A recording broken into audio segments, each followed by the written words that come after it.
नमस्कार, दिन भर की बड़ी खबरों में आपका स्वागत है। मैं हूं आराधना। आज इस बुलेटिन में बात होगी एआई समिट मामले में एक्शन पर घिरी मोदी सरकार की। ऐसा अरेस्ट करने का मैं कंडम करता हूं। ट्रेड डील के खिलाफ कांग्रेस के चौपाल की। नरेंद्र मोदी बच नहीं सकते हैं। देखेंगे शंकराचार्य मामले में आए नए मोड़ को। शंकराचार्य को समाप्त करना उनका उद्देश्य है। एसआईआर पर सुप्रीम कोर्ट ने चुनाव आयोग को क्या दिया आदेश, जानेंगे क्यों जंग का अखाड़ा बनी लखनऊ यूनिवर्सिटी।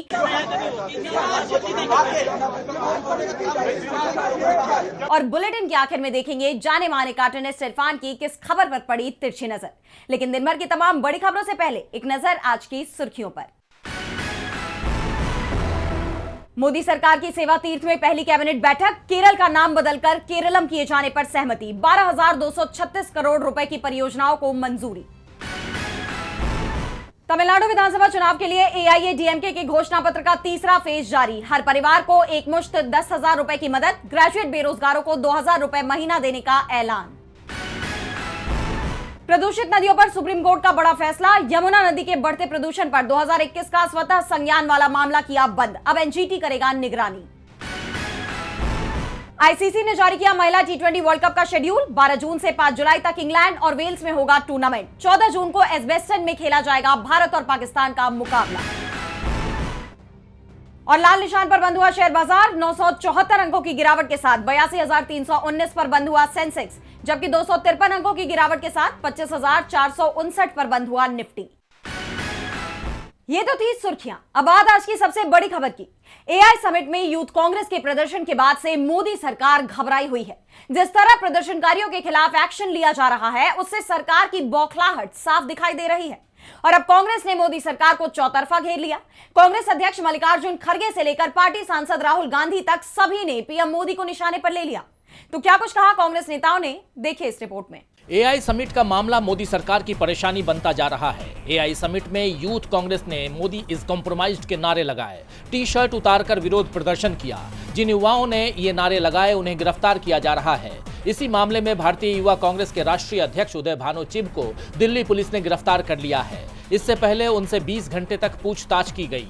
उदय भानु चिब को पहले पटियाला हाउस कोर्ट ले जाया गया। पुलिस ने कोर्ट में चिब को मामले का मास्टरमाइंड बताया और 7 दिन की रिमांड मांगी। सुनवाई के बाद कोर्ट ने उन्हें 4 दिन की रिमांड कस्टडी में भेज दिया। और अब उदय भानु चिब की गिरफ्तारी पर विपक्ष ने सरकार की घेराबंदी कर दी है। कांग्रेस ने इस गिरफ्तारी को तानाशाही बताया है।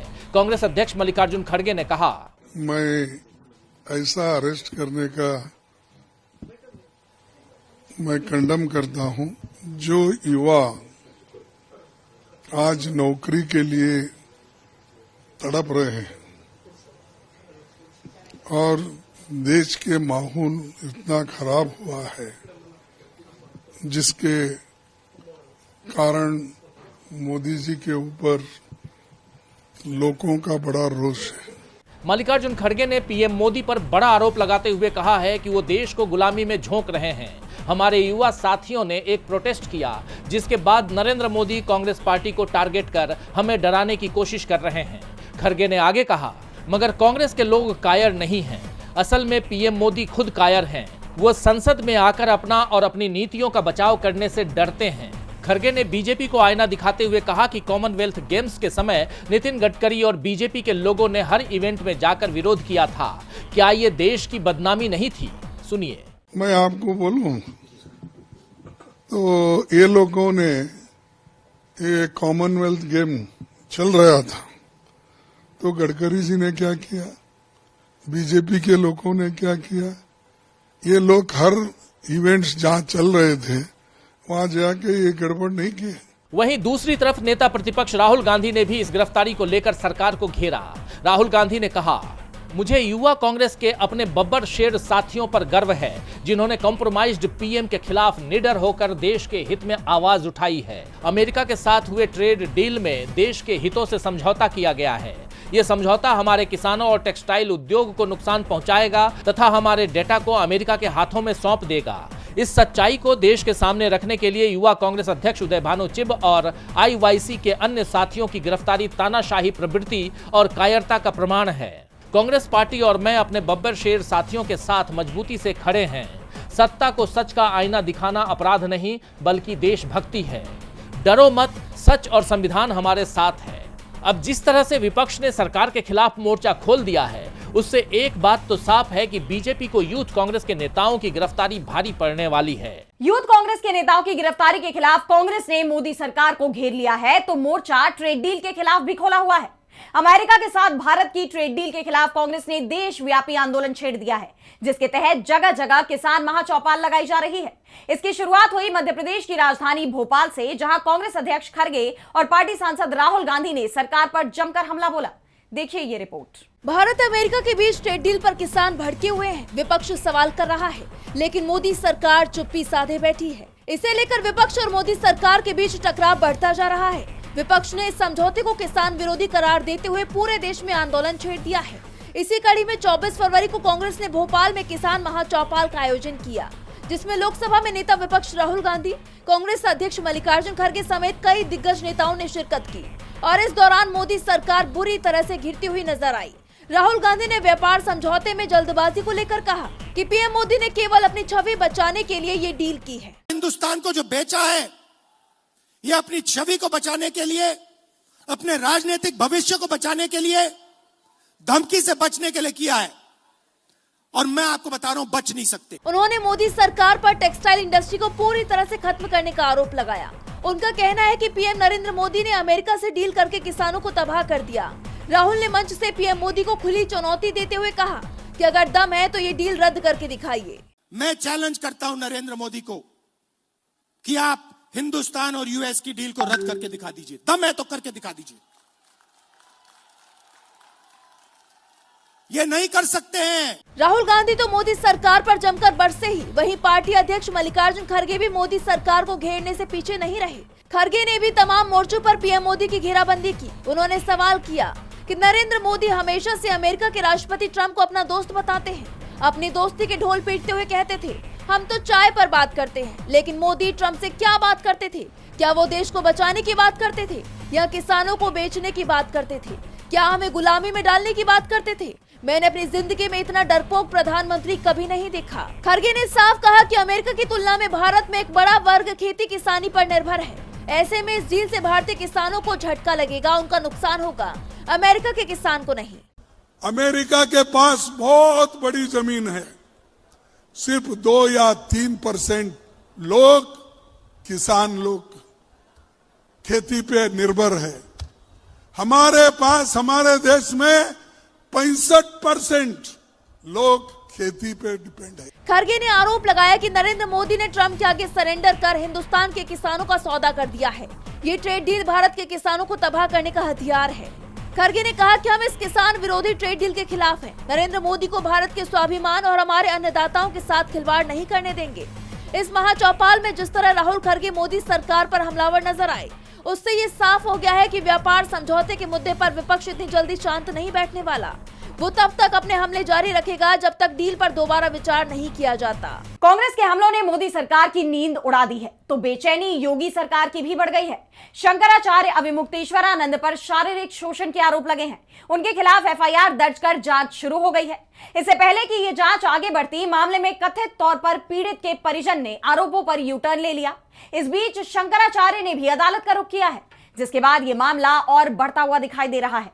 तो क्या है ये पूरी खबर, देखिए इस रिपोर्ट में। शंकराचार्य अविमुक्तेश्वरानंद अपने ऊपर लगे शारीरिक शोषण के आरोपों को लेकर अदालत पहुंच गए हैं। उन्होंने इलाहाबाद हाईकोर्ट का रुख किया है। शंकराचार्य ने इलाहाबाद हाईकोर्ट में अग्रिम जमानत याचिका दाखिल की है। उन्होंने अधिवक्ता राजर्षि गुप्ता, सुधांशु कुमार और श्री प्रकाश के जरिए हाईकोर्ट में याचिका दाखिल की। उनकी याचिका हाईकोर्ट ने स्वीकार भी कर ली है और इस पर अब जल्दी ही सुनवाई भी हो सकती है।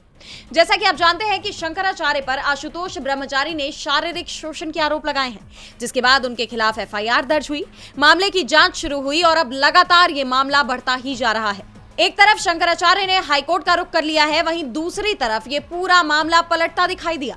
दरअसल शंकराचार्य पर जिन पीड़ितों को प्रताड़ित करने के आरोप लगाए गए हैं, उनके परिजनों का बयान सामने आया है और उन्होंने साफ कहा कि आशुतोष ब्रह्मचारी ने फोन पर उन्हें डरा धमकाकर पैसों का लालच देकर आरोप लगाने का दबाव बनाया था। तो उन्होंने अपने फोन से मेरी बात कराई, तो उन्होंने उधर से वो बोले कि मैं आशुतोष पांडे बोल रहा हूँ। तो हमने कहा बताइए जी। कहने लगे कि पहचाने हो? तो मैं नहीं पहचान पाए।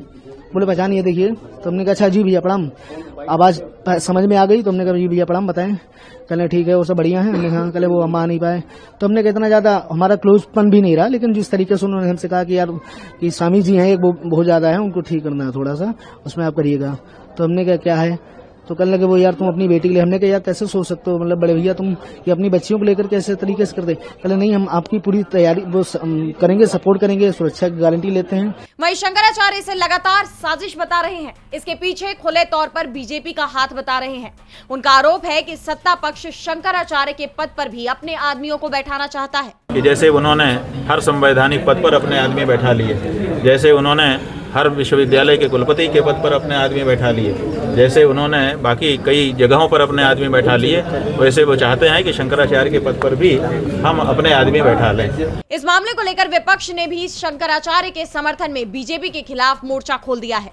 सपा प्रमुख अखिलेश यादव ने बीजेपी हटाओ सनातन बचाओ के नारे के साथ बीजेपी पर हमला बोला है। इन हालात में अब सबकी नजरें इलाहाबाद हाईकोर्ट पर टिकी हुई है कि इस मामले की सुनवाई कब होती है और इस सुनवाई के दौरान क्या फैसला होता है। उत्तर प्रदेश में शंकराचार्य का मुद्दा गरमाया हुआ है तो पश्चिम बंगाल में जारी एसआईआर को लेकर भी बहस छिड़ी हुई है। इस बीच एसआईआर से जुड़ी याचिकाओं पर सुप्रीम कोर्ट में एक बार फिर सुनवाई हुई। इस दौरान आधार कार्ड और लॉजिकल डिस्क्रिपेंसी के मामलों को लेकर दोबारा बहस देखी गई। सुनवाई के दौरान सुप्रीम कोर्ट ने आर्टिकल 142 के तहत मिली अपनी स्पेशल पावर का इस्तेमाल किया और चुनाव आयोग को अहम निर्देश दिए। तो क्या कुछ हुआ कोर्ट में सुनवाई के दौरान, आइए देखते हैं इस रिपोर्ट में। पश्चिम बंगाल में एसआईआर प्रक्रिया को लेकर ममता सरकार संतुष्ट नहीं है। सुप्रीम कोर्ट में भी लगातार इस पर बहस हो रही है और अब एक बार फिर कोर्ट ने इस प्रक्रिया को लेकर चुनाव आयोग को कड़े निर्देश दे दिए हैं। टीएमसी का आरोप है कि एसआईआर हकीकत में वोट काटने की एक साजिश है, इसलिए चुनाव आयोग इतनी जल्दबाजी में इसे पूरा कर रहा है। लेकिन अब कोर्ट ने लोगों को अपना नाम जुड़वाने के लिए भरपूर समय देने का अहम फैसला लिया है। अदालत ने चुनाव आयोग को निर्देश दिया है कि एसआईआर चुनाव की अंतिम तिथि तक चल सकता है। 28 फरवरी तक तय किए गए दावों के साथ अंतिम मतदाता सूची प्रकाशित की जाए, जिसके बाद सप्लीमेंट्री लिस्ट जारी होगी। नामांकन से 10 दिन पहले तक नाम जोड़ने का काम चलता रहेगा। कोर्ट ने साफ किया कि 14 फरवरी से पहले इलेक्ट्रॉनिक या फिजिकल माध्यम से जमा किए गए सभी डॉक्यूमेंट स्वीकार किए जाएंगे और सप्लीमेंट्री लिस्ट को भी मुख्य फाइनल इलेक्टोरल रोल का हिस्सा माना जाएगा। इस दौरान एक बार फिर आधार कार्ड को मान्य दस्तावेजों की लिस्ट में शामिल रखने पर बहस देखी गई, लेकिन कोर्ट ने याचिकाकर्ता को साफ कर दिया जब तक जनप्रतिनिधित्व अधिनियम 1950 आधार को मान्य दस्तावेज के रूप में स्वीकार करता है तब तक अदालत को भी इसे मानना होगा। और अगर याचिकाकर्ता को फर्जी आधार कार्ड के इस्तेमाल की चिंता है, उन्हें केंद्र सरकार से कानून में संशोधन कराने के लिए संपर्क करना चाहिए। लेकिन इतने कम समय में तार्किक विसंगतियों को दूर करना अभी भी चुनौती बना हुआ है। ऐसे में कई लोग अपना नाम जुड़वाने में मुश्किलों का सामना कर रहे हैं। हालांकि कोर्ट ने संविधान के अनुच्छेद 142 के तहत अपनी विशेष शक्तियों का इस्तेमाल करते हुए इसके लिए अहम आदेश दिया है। कोर्ट ने कहा एसआईआर के लिए 3 साल के अनुभव वाले सिविल जजों को भी ड्यूटी में लगाया जाए और अगर फिर भी न्यायिक अधिकारियों की कमी होती है तो पड़ोसी राज्यों से उपलब्ध करवाने की अपील की जाए। आपको बता दें कि जिन मामलों में सुप्रीम कोर्ट को लगता है कि न्याय पूरा नहीं हुआ है या फिर कुछ गलत हो रहा है तो उनमें आर्टिकल 142 का इस्तेमाल कर आदेश जारी किया जाता है। यहाँ कलकत्ता हाई कोर्ट के चीफ जस्टिस सुजय पॉल ने सुप्रीम कोर्ट को एसआईआर के बकाया काम और उसके लिए कम समय बाकी होने के हिसाब से न्यायिक अधिकारियों की कमी होने की जानकारी दी थी। लेकिन अब कोर्ट के इस आदेश के बाद एसआईआर के लिए अब झारखंड और ओडिशा के रिटायर्ड और मौजूदा न्यायाधीशों की भी मदद ली जाएगी। यानी सुप्रीम कोर्ट ने भी एसआईआर प्रक्रिया को समय सीमा में पूरा करवाने की ठान ली है। एसआईआर प्रक्रिया को लेकर सुप्रीम कोर्ट ने सख्त रवैया अपनाया है तो सख्ती लखनऊ यूनिवर्सिटी में भी बढ़ती जा रही है। दरअसल यूनिवर्सिटी जंग का अखाड़ा बन गई है। एक तरफ हिंदू छात्र हैं तो दूसरी तरफ मुस्लिम छात्र। एक तरफ नमाज अदा की जा रही है तो दूसरी तरफ धार्मिक नारों की गूंज सुनाई दे रही है, जिसके बाद परिसर में भारी पुलिस फोर्स तैनात कर दी गई। पूरा इलाका संवेदनशील बना हुआ है।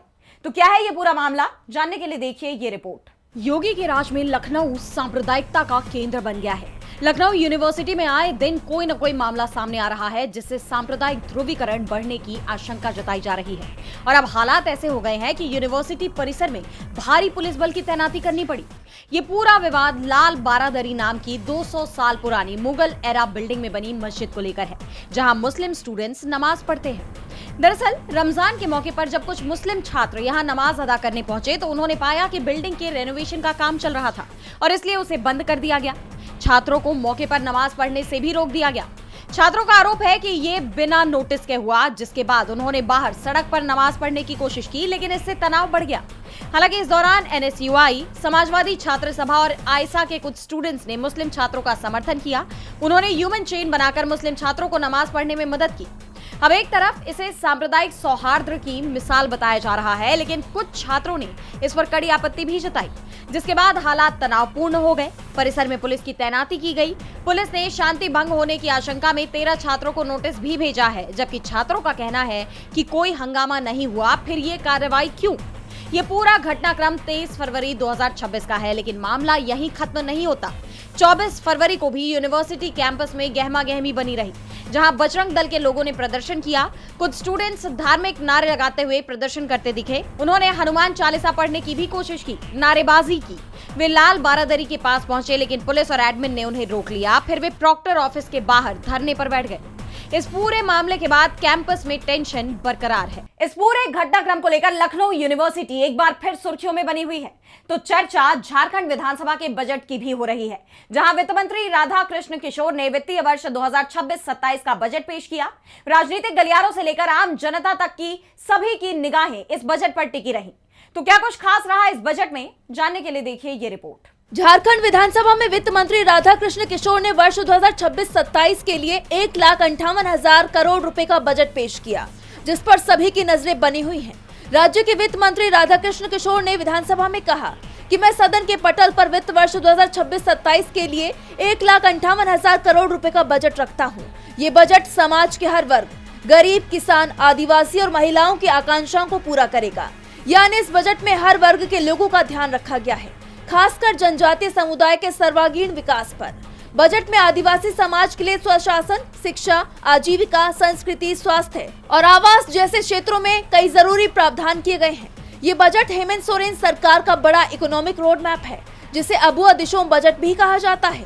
बजट का मकसद राज्य के डेवलपमेंट, सोशल वेलफेयर और इकोनॉमिक ट्रांसफॉर्मेशन को तेज करना है। राज्य सरकार ने खर्च की इफेक्टिवनेस और ट्रांसपेरेंसी बढ़ाने के लिए हाउस में एक आउटकम बजट, जेंडर बजट और चाइल्ड बजट भी पेश किया। कैंसर के इलाज के लिए बजट में 200 करोड़ का अलग से प्रावधान है। बजट में झारखंड में कुल 5 बालिका आवासीय विद्यालय बनाने का ऐलान किया गया है। इसके अलावा वित्त मंत्री ने बजट में मुख्यमंत्री मैया सम्मान योजना के लिए बड़ी रकम का प्रावधान किया है। मैया सम्मान योजना के तहत महिलाओं को 2500 रुपए प्रति महीना मिलता है। सरकार ने मैया सम्मान के लिए 14,065 करोड़ 57 लाख का बजट दिया है। तो वहीं मुख्यमंत्री सर्वजन पेंशन योजना के लिए 3,517 करोड़ 23 लाख का बजट रखा गया है। स्वास्थ्य सेवाओं को सुदृढ़ करने के लिए 750 अबुआ दवाखाना खोलने का लक्ष्य रखा गया है, जिससे लोगों को काफी राहत मिलेगी। झारखंड विधानसभा के बजट में हर तबके का ध्यान रखा गया है। लोगों को सरकार से राहत की उम्मीद नजर आ रही है, लेकिन एनसीईआरटी की किताबों में जो बदलाव हुए हैं उन्हें लेकर बवाल मच गया है। खासतौर पर न्यायपालिका में भ्रष्टाचार को लेकर बहस छिड़ गई है, जिसके बाद मोदी सरकार पर शिक्षा के भगवाकरण के आरोप तेज हो गए हैं। तो क्या है ये पूरा मामला, जानने के लिए देखिए ये रिपोर्ट। पिछले एक दशक से मोदी सरकार पर शिक्षा के भगवाकरण के आरोप लगते रहे हैं। मुगलों का इतिहास हटाने से लेकर पीएम मोदी से जुड़े अध्याय जोड़ने तक एनसीईआरटी के सिलेबस में हुए बदलाव हमेशा चर्चा में रहे। लेकिन क्लास 8 की नई सोशल साइंस की किताब में न्यायपालिका में भ्रष्टाचार का नया सेक्शन शामिल कर सरकार ने एक नई बहस छेड़ दी है। हमारे समाज में न्यायपालिका की भूमिका नाम के चैप्टर में बताया गया है कि सुप्रीम कोर्ट में 81,000 और निचली अदालतों में 4.25 करोड़ केसेस पेंडिंग हैं। लेकिन किताब में ये नहीं बताया गया है कि अदालतों में सबसे बड़ी मुकदमेबाज खुद सरकार ही है। आधे से ज्यादा केसेस में सरकार एक पक्ष होती है। सरकार ने केस की संख्या तो बता दी, लेकिन ये नहीं बताया कि जुडिशियल अपॉइंटमेंट को राजनीतिक फुटबॉल किसने बनाकर रखा है। जजों की भारी कमी और कॉलेजियम के साथ खींचतान को किताब से नदारद रखना इसे एक तरफा नैरेटिव बनाता है। इस बदलाव पर सीनियर वकील और राज्यसभा के सांसद कपिल सिब्बल ने सरकार को आईना दिखाया। उन्होंने एक्स पर लिखा, एनसीईआरटी की किताब में न्यायपालिका में भ्रष्टाचार पर पूरा सेक्शन है, लेकिन उन राजनेताओं, लोक सेवकों और जांच एजेंसियों के बड़े पैमाने पर फैले भ्रष्टाचार का क्या? सरकारें इन सब पर पर्दा क्यों डाल देती हैं? किताब में इलेक्टोरल बॉन्ड और आईटी एक्ट का भी जिक्र है। सरकार ने पूर्व सीजेआई जस्टिस बीआर गवई के जुलाई 2025 के बयान का सहारा लिया है। उन्होंने कहा था, दुखद रूप से न्यायपालिका के भीतर भी भ्रष्टाचार और कदाचार के मामले सामने आए हैं। ऐसी घटनाएं अनिवार्य रूप से जनता के विश्वास पर नकारात्मक प्रभाव डालती हैं और पूरी प्रणाली की अखंडता में विश्वास को कम करती हैं। हालांकि इस भरोसे को वापस पाने का रास्ता इन मुद्दों को हल करने के लिए की गई त्वरित, निर्णायक और पारदर्शी कार्रवाई में निहित है। साथ ही सीपी ग्राम्स पोर्टल पर आई महज 1600 शिकायतों को उपलब्धि बताया गया है, जो 140 करोड़ की आबादी वाले देश में तंत्र की विफलता को दर्शाता है। अब सवाल ये है कि क्या ये पढ़ाई का बोझ कम करना है या आने वाली पीढ़ी के दिमाग में ये बैठाना है कि सिस्टम खराब है और सिर्फ सरकार ही पाक साफ है। एनसीईआरटी के ये बदलाव बता रहे हैं कि अब शिक्षा का मकसद सिर्फ जानकारी देना नहीं बल्कि एक खास तरह की विचारधारा पैदा करना रह गया है। और बुलेटिन के आखिर में देखेंगे जाने माने कार्टूनिस्ट इरफान की किस खबर पर पड़ी तिरछी नजर।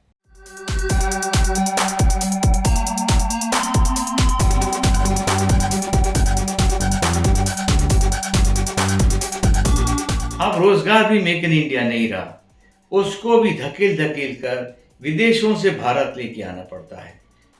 यही तो योगी जी भी कर रहे हैं।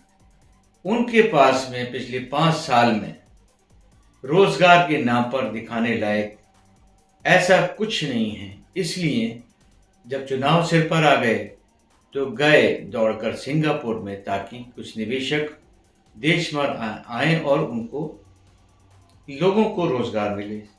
रोजगार मिले ना मिले लेकिन दिखाई तो देना चाहिए, क्योंकि चुनाव सिर पर है। बाकी तो योगी है तो मुमकिन है, हो ही जाएगा।